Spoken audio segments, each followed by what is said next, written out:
자연은 왜 프랙털을 선택하고 있을까? 여러분은 물건을 살 때 어떤 기준으로 선택하나요?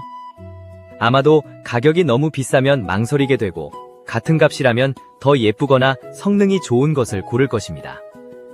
사람들은 누구나 적은 돈과 노력으로 더 좋은 결과를 얻고 싶어 합니다. 경제학에서는 이것을 최소 비용의 최대 효과라고 부릅니다. 쉽게 말해 가장 적게 쓰고 가장 많이 얻으려는 생각입니다.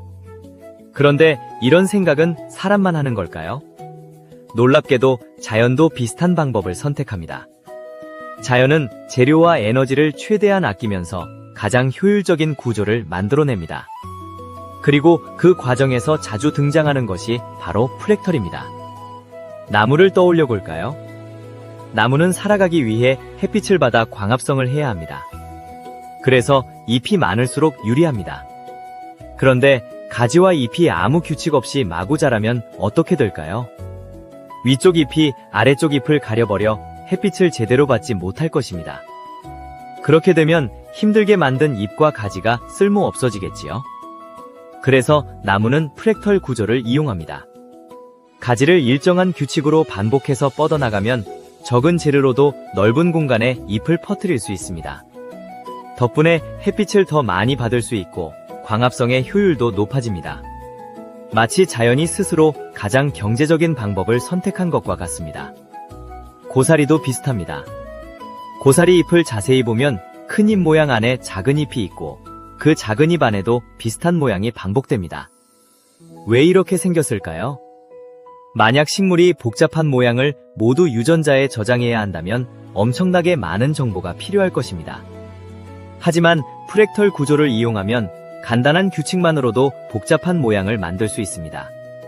자연은 이렇게 적은 정보로도 효율적인 구조를 만들어냅니다.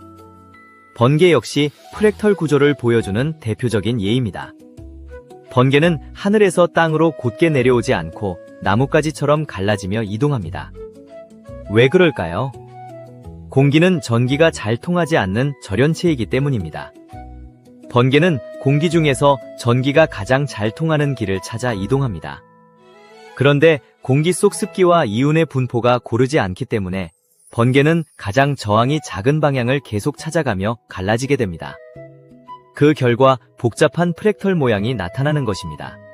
과학자들은 이런 현상을 확산, 제한, 음집이라는 원리로 설명합니다.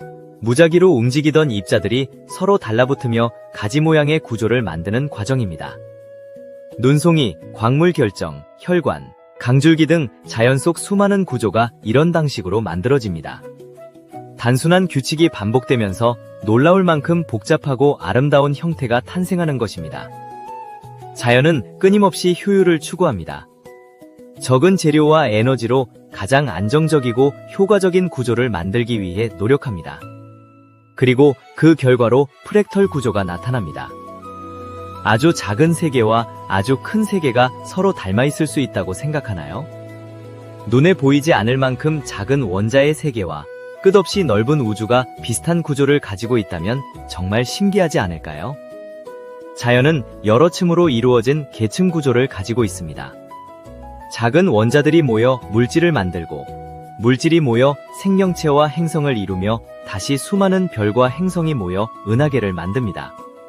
그런데 놀라운 점은 아주 작은 세계와 거대한 세계의 모습이 서로 비슷한 패턴을 보인다는 것입니다. 결국 자연은 작은 것부터 큰 것까지 서로 연결되어 있습니다. 우리가 주변에서 보는 나뭇가지 하나에도 우주의 질서와 비슷한 원리가 숨어 있다고 생각하면 정말 놀랍지 않나요?